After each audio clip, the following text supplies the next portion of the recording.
So I discovered this foundation slash CC cream when I heard that it was a dupe for the Hourglass foundation, the ambient lighting foundation, which I personally was not a fan of. But for some reason I was still very drawn to this. I went to Target, I picked it up, and I just really wanted to try it out. What really intrigued me about this is it's very hard for me to find drugstore foundations because my skin's really sensitive. Almost everything has some sort of fragrance in it or something that like gives me a rash or breaks me out. But this is a clear coverage developed with dermatologist matte CC cream with niacinamide. And the ingredients in here are pretty good. It hasn't irritated my skin thus far. There is no oil, fragrance, parabens, SLS, SLES, sulfates, and phthalates. So it's fragrance free. I feel like that's a pretty rare thing at the drugstore. And of course, I had to try it out for you and let you know what I think. So let's just get into the details about this. I'm not sure how new this foundation is, but it was the first time that I had heard of it or seen it. So it's called the Neutrogena Clear Coverage Flawless Matte CC Cream. It's $14.99 and it actually has 24 shades, which is the largest range in Neutrogena's foundations. It says it's developed with dermatologists specifically for acne prone skin, which is me. It says with this formula you can get full coverage without worrying about making your acne worse. How each shade is formulated with niacinamide and a clean formula, no oil, fragrance, parabens, all those other things I listed before. Plus it color corrects too to mask skin imperfections and even skin tone. It has a full coverage in a matte finish. It's really interesting that, you know, when I first think of CC cream, I don't necessarily think of full coverage, but I guess CC cream, it just means it's color correcting. I don't know exactly what is in here that's supposed to color correct other than it just has like a high amount of pigment. So it's full coverage. All right, went ahead and zoomed you in. To begin, my skin type right now is just truly combo because I had a reaction. I have a lot of dry skin around my mouth. You can actually see I just have like this little rash. And then I do have some just healing spots. Overall redness, and I do get pretty oily throughout the day, which has kind of been annoying to have this rash on my face, but it's helpful in testing foundations because I get to see how it works on dry skin and oily skin. So, you know. Thumbs up for my face being helpful and giving me a rash, I guess. So let's go ahead and apply this. I got the shade Shell 01. There's no like undertone descriptions that I could find, but this was the lightest shade and I just am usually the lightest shade. So here is the shade. It definitely isn't like the perfect match for me. Still wish they had some lighter shades, having 24 shades, but you know, it's a story for another day. Undertone wise, it's definitely pulling pretty peachy. It's like a neutral peachy. I wouldn't say it's like too warm or golden. The second shade looked a little more yellow toned, which I might try, but I'm just worried that that might be too dark. I'm not going to add anything to adjust the shade because we're testing the formula straight up. By the way, it just comes in this like squeezy tube, which is honestly really nice, just convenient and simple. And I'm actually going to be using this Exa Beauty sponge. This is really nice. It's very soft, reminds me of the Shop Miss A sponges, just super spongy. I'm just using the flat side of the sponge. I'm gonna start blending this in.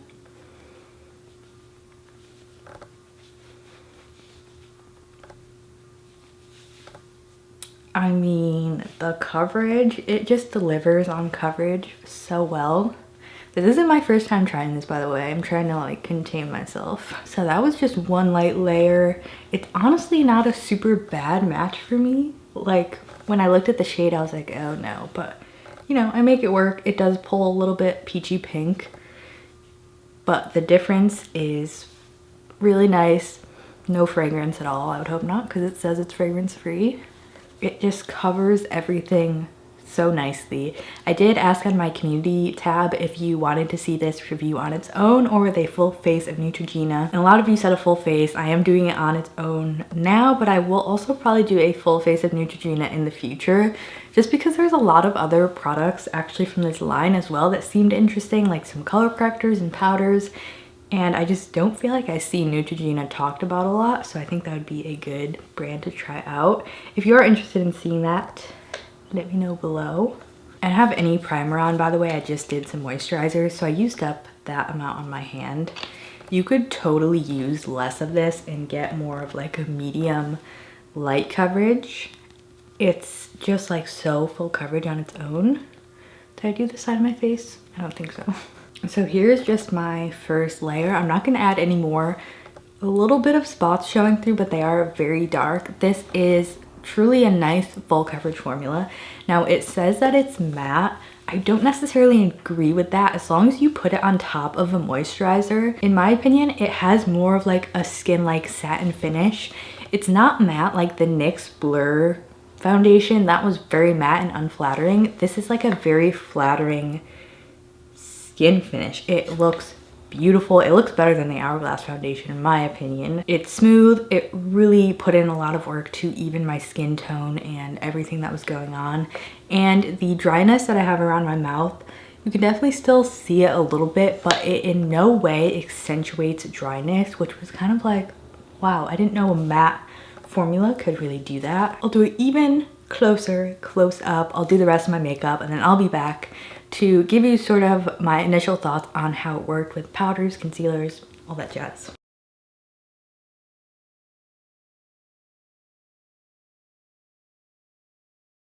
Alright, I'm back with the whole shindig on. It is 2:30, but realistically I finished the base 30 minutes ago. I did use my Jouer concealer and my Laura Mercier powder. If you have dry skin, you definitely do not need to set this.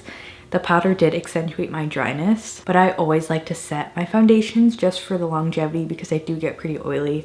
So I have a light layer of that all over my face. And the Laura Mercier powder is a pretty mattifying powder, but it's the one I always use for my foundation test because I'm so familiar with how it looks on top of foundations and how it wears. So everything applies onto it very smoothly.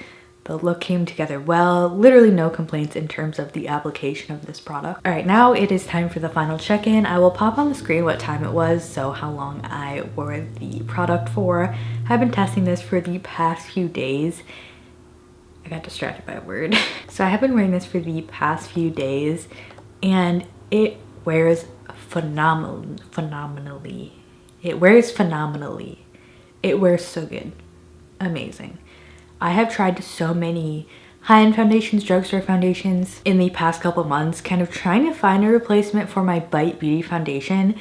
And this is honestly, it's like, it actually reminds me a lot of the Bite Beauty formula, but with more coverage, which is like my dream come true. My one con with it is the shade, but other than that, this formula is so good. It does sink a tiny bit into lines and it does like sit on dryness, but not in a bad way. I mean, that's the thing with dry skin, right? You're always gonna be able to see it, but it definitely doesn't accentuate it in any way. As I mentioned before, it definitely doesn't make it look worse like the NYX like Blur foundation did, or maybe other types of matte formulas. I do get a tiny bit of oil breaking through, but this stays intact so well. It does not break up or get cakey.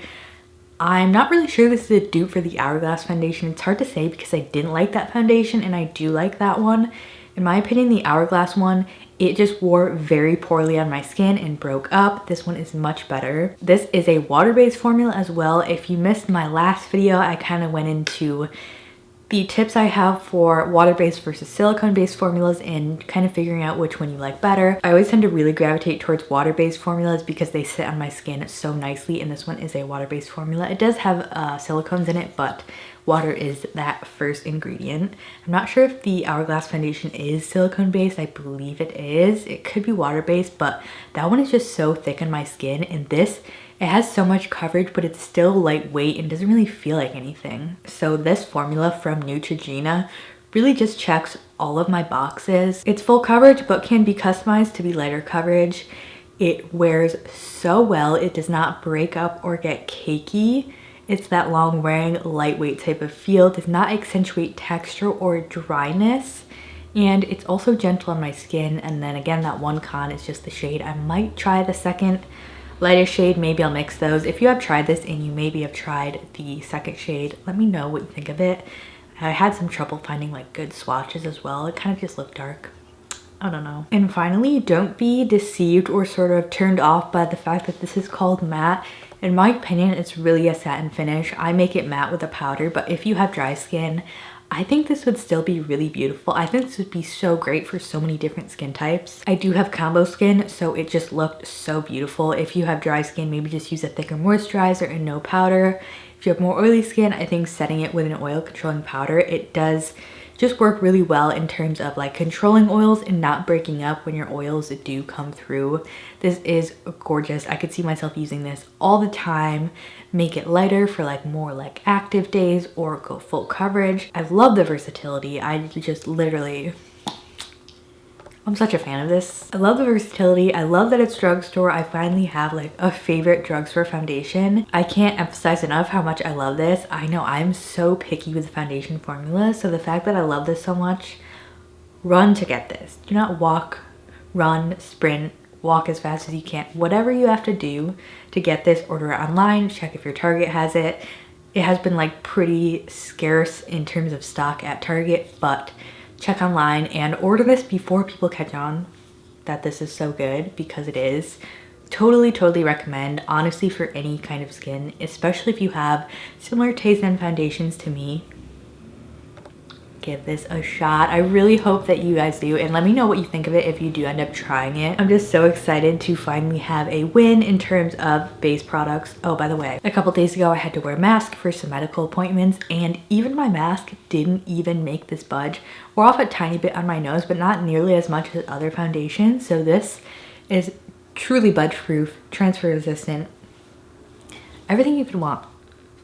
I could just talk for hours about how much I like this. So we're gonna have to wrap this up. Be sure to get this if you are interested in a new base product. I rarely say that you need something that I review because, you know, usually we don't. But this is so unique and it's such a sleeper. It's like a gem at the drugstore. If you see it, for sure, pick it up. But thank you all for tuning in. I really hope you found it helpful. Give this video a thumbs up if you did, and don't forget to subscribe and turn on your post notifications, because I do have a bunch of other base formulas to try out, and we'll see if any of them sort of live up to the standard. But thank you all for tuning in again. I'll see you in my next video. Bye.